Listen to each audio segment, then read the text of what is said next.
गांव नरौली अपनी शांति और हरियाली के लिए जाना जाता था, लेकिन गांव के कोने में खड़ा एक विशाल और डरावना बरगद का पेड़। दिन में ये आम पेड़ जैसा लगता था, लेकिन रात होते ही इस पर किसी अजनबी शक्ति का साया महसूस किया जाता। सुबह का समय था। रामलाल काका, बरगद के पेड़ के बारे में सुना है मैंने। लोग कहते हैं वहाँ कुछ अजीब होता है। ऐसा मत बोलो बेटा, वो पेड़ अशुभ है, वहाँ जाना मना है। पर क्यों? क्या सच में वहाँ कोई आत्मा रहती है? मैंने खुद देखा है। उस पेड़ पर सफेद साड़ी पहने एक औरत को, उसकी लाल आंखें, उलझे हुए लंबे बाल और वो हंसी, वो हंसी आज भी कानों में गूंजती है। वो कौन थी? उसका नाम था कमला। उसके साथ गांव वालों ने बहुत अन्याय किया था। कुछ देर वहाँ रुकने के बाद वो दोनों चौपाल से उठ जाते हैं और एक खोखे की तरफ चाय पीने जाने लगते हैं। रवि भाई, तुम्हें क्या लगता है, क्या गांव वाले सही कह रहे हैं? पता नहीं यार, मुझे तो विश्वास नहीं हो रहा था। एक पल को तो मुझे ये लगा ये लोग फेंक रहे हैं लंबी लंबी, यूं ही डर का माहौल बनाने के लिए। क्यों ना खुद जाके सच्चाई पता की जाए? क्यों, क्या कहते हो? मैं भी यही बोलने वाला था तुमसे। पता तो करना पड़ेगा, आखिर सच्चाई क्या है उस पेड़ की। शाम ढलने लगती है। रवि और करण को गांव वालों की बातें अफवाह लगी, इसलिए उन्होंने तय किया कि वे खुद जाकर सच्चाई का पता लगाएंगे। वे दोनों बरगद के पेड़ तक पहुँचे। पेड़ का आकार डरावना था। जैसे उन्होंने पेड़ को छुआ, अचानक हवा तेज हो गई। चारों तरफ अजीब सा सन्नाटा छा गया। तभी पेड़ के पीछे से किसी के पैरों की आहट सुनाई दी। वे पीछे मुड़े, वहाँ कोई नहीं था। लेकिन तभी पेड़ के ऊपर से एक औरत की डरावनी हंसी गूंजी। दोनों की सिट्टी पिट्टी गुल हो गई। दोनों गांव की तरफ भागे। पीछे से किसी के पैरों के घसीटने की आवाज आती रही। रात भी हो चुकी थी। डरावनी हंसी की गूंज उन्हें दिल का दौरा सा ही देता। अगर उन्हें चौपाल पहुंचने में थोड़ा और वक्त लग जाता तो। चौपाल पर पहले से ही बैठक हो रखी थी।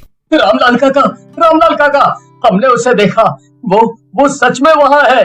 मैंने कहा था तुम लोगों से, अब वो तुम दोनों को छोड़ेगी नहीं। तो अब क्या किया जाए? कुछ तो करना ही पड़ेगा सुरक्षा के लिए। उस पेड़ की आत्मा से बचने का कुछ तो उपाय होगा। उपाय तो अब पंडित जी ही बता सकते हैं। चलो सुबह पंडित जी से मुलाकात करके ही कुछ सुझाव मिलेगा। फिर अगली सुबह करण और रवि गांव के पंडित जी के पास गए, जो इस आत्मा के बारे में जानते थे। उन दोनों ने जब पंडित जी को बच्चे का गायब होना और परछाई का दिखना जैसी घटना बताई तो पंडित जी समझ गए। बहुत साल पहले की बात है।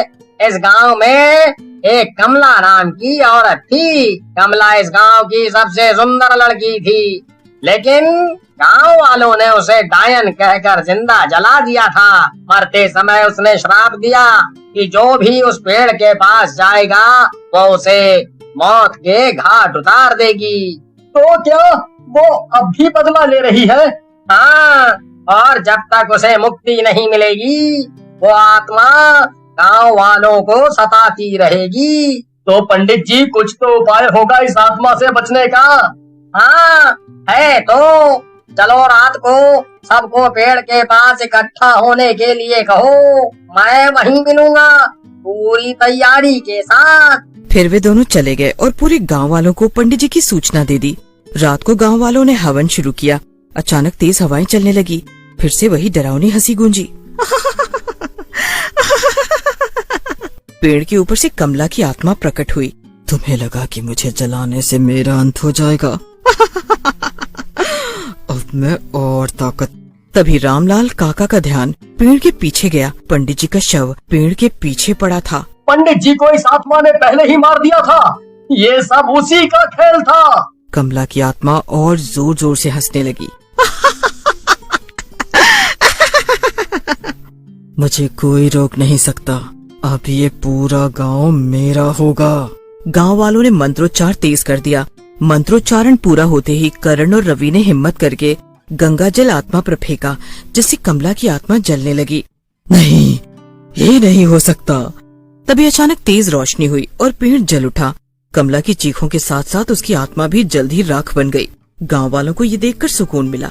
अगली सुबह देखो गांव वालों, अब हमें उस आत्मा से छुटकारा मिल गया है। पंडित जी तो अब नहीं रहे, पर मेरा मानना है कि बुरी शक्ति के ऊपर एक अच्छी और शक्तिशाली शक्ति का आगमन करना चाहिए। जल्दी बरगद के पेड़ की जगह एक मंदिर बना दिया गया। अब माहौल ऐसा हो गया जैसे गांव और वहाँ के लोगों को एक नया जीवन मिल गया हो। कुछ महीने बहुत अच्छे से गुजरे, लेकिन कुछ महीने बाद एक दिन की बात है। रात का गहरा सन्नाटा था। करण अपनी चारपाई पर लेटा हुआ था, लेकिन नींद उसकी आंखों से कोसों दूर थी। बरगद के पेड़ की घटना के बाद उसे लग रहा था कि सब कुछ ठीक हो गया है, लेकिन तभी अचानक करण को अपने कमरे में वही हंसी जोर जोर से आने लगी। करण का शरीर कांप उठा। उसकी आंखें घबराहट में खुली की खुली रह गई। उसने धीरे धीरे अपने कमरे में इधर उधर देखा। सब कुछ सामान्य था, लेकिन तभी आईने में कुछ हलचल हुई। करण धीरे धीरे आईने के पास गया।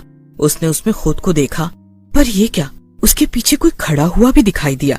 तुमने सोचा था कि मैं चली जाऊंगी? करण का खून सूख गया। वो डर के मारे पीछे हटा। करण की आवाज सुनकर रवि अंदर आ गया। करण ने कांपते हुए आईने की ओर इशारा किया, लेकिन अब वहाँ कुछ भी नहीं था। रवि ने कमरे में इधर उधर देखा, लेकिन सब कुछ सामान्य लग रहा था। तू बहुत थक गया है करण, तुझे थोड़ा आराम करना चाहिए। उस घटना के बाद से सब आगे बढ़ चुके हैं, पर तू अभी भी वहीं अटका हुआ है। करण ने सिर हिलाया, लेकिन उसके दिल में अजीब सा डर बैठ चुका था। अगले दिन सब लोग फिर चौपाल की बैठक में मिलते हैं। काका, क्या आत्माएं सच में पूरी तरह मुक्त हो सकती हैं?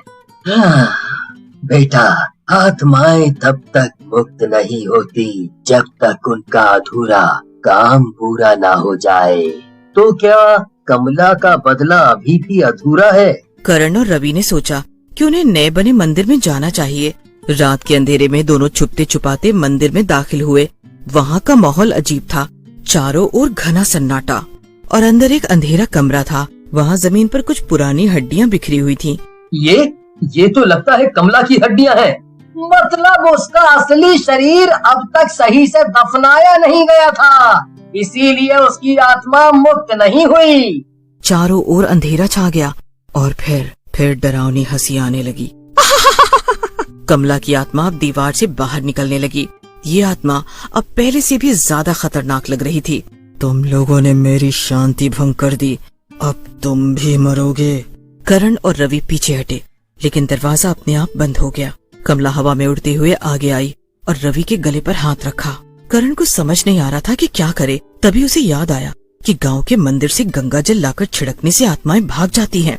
वो दौड़कर मंदिर के पीछे रखा गंगा जल उठा लाया और बिना सोचे समझे कमला की आत्मा पर छिड़क दिया। कमला जोर से चिल्लाई, नहीं, नहीं, नहीं। कमला की आत्मा पूरी तरह जलने लगी। जैसे तैसे रवि और करण अपनी जान बचाकर बाहर निकले और घर पहुँचे। फिर सुबह होते ही उन दोनों ने गांव वालों को पूरा सच बताया। फिर उन्होंने कमला की हड्डियों को उचित विधि विधान से गंगा में प्रवाहित किया। अब कमला की आत्मा को असली मुक्ति मिल चुकी थी। अब गांव पर कोई श्राप नहीं रहेगा। आखिरकार ये सब खत्म हुआ। यहाँ भी सुबह होते ही गांव फिर से पहले की तरह शांत हो गया।